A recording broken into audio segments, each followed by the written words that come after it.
But what are the things that are most important for you to pay attention to if you want to be creative, progressive, innovative, successful in an environment that's changing this fast, right? And the term I use to talk about this is Generation Flux. And Generation Flux refers to two things. It refers to an era, the era we're living in now, a time of rapid, high-velocity change that shows little signs of slowing down. And it also refers to a group of people, right? To the kinds of people who are best positioned to thrive in this kind of environment of change. And when I talk about Generation Flux as a group of people, this generation is not defined by chronological age, okay? You can be young or old and be Gen Flux, right? The key attribute is your mindset, right? It's a willingness and ability to adapt to all of these changes going on around us, right? All of these technological changes at core are human impulses and the way we respond to these changes. This is the primary driver of what success is going to mean in our near-term future. We live in a mobile, social, global, interconnected world where the old rules of business really don't apply anymore. And if we're honest with ourselves, we recognize that we have no idea what the new rules are, right? That there are no new rules out there. And we are grappling in the dark in so many ways. A CEO I talked to recently said that all of the jobs she's hiring for today are what she calls FIO jobs. I asked her, I said, well, FIO, what does that stand for? She said, it stands for figure it out, right? They're all figure-it-out jobs. You know, she interviews people and they say, well, I haven't done that before. I wasn't trained for that. She says, yeah, none of us have, right? We are all figuring it out as we go along. That is a central aspect of being part of this age of change that we're living through. They continually redefine themselves.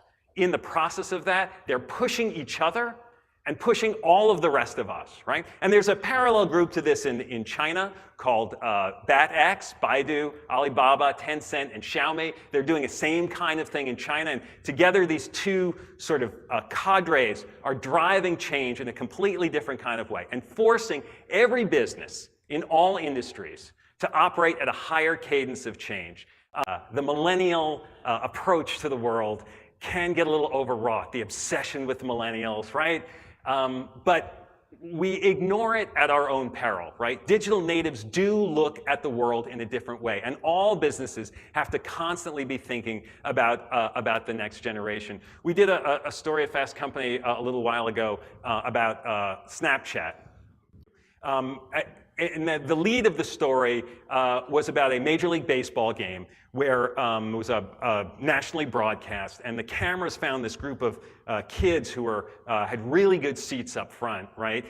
And they weren't watching the game. They were just playing on their phones, right? And the announcers start teasing the kids. You know, look at these kids, they have, you know, they shouldn't be there, and they're wasting their time, and they're on their phones instead of watching this fabulous game. And our point was that these announcers completely missed the point. Right? That what those kids were doing on their phone is the biggest threat to those announcers' jobs, right? To the future of Major League Baseball, to the way that entertainment and media has been engaged with for decades, right? That this is the future, and we cannot ignore how next generation, how kids, those youngsters, those pesky youngsters, right, are engaging with new things. And this is this idea, again, that youth will be served whether we want to acknowledge it or not. It's coming. And it's better for us if we get in front of it and we learn from it. Whatever age you're at, we're less engaged in our work than we used to be. But at those places where people are more engaged in their work, performance is better. Financial performance is better. And that higher engagement and that higher performance is not correlated with paying people more money. Okay? It's not the financial return, the financial incentive that drives that engagement. Instead, it's being part of an organization that you feel is doing something meaningful in the world, right? That has some mission and purpose that is higher than simply just making money. Not that there's anything wrong with making money, right? But this data is consistent, that what drives people's engagement is not simply money, but having a purpose and a mission. But the more we get used to the reality of this chaotic, constantly moving world, the better chance we have of improving our adaptability to it. I showed that image early on of Tim Cook. at Apple Park. And when I was there with Tim, I asked him a bunch of questions, but one of them in particular stuck with me. I asked him about how he manages the pressures of the long term when he's getting pushed by Wall Street all the time for quarterly results. And he said, listen, I always focus on the long term.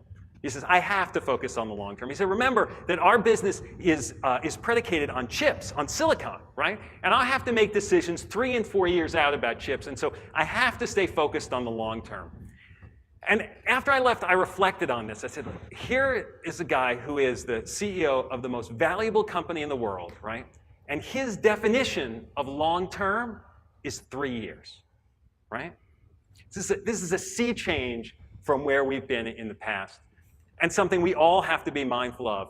Again, this is the reality, right? And you can fight that reality and get washed away by the waves, or you can embrace that reality and it unlocks so many opportunities to be that agent of change inside, right? To make that change happen, whether it's in your organization, it's for you, it's helping the industry. All right, I'm going to finish with, I'm just about out of time, with one last quote. It's from 150 years ago from a guy named Charles Darwin. It goes like this: it's not the strongest of the species that survives. It's not the most intelligent that survives. It's the one that's most adaptable to change. And if there's any single message I can leave you with, it's that. Thanks very much for having me here. I really appreciate it. Thank you.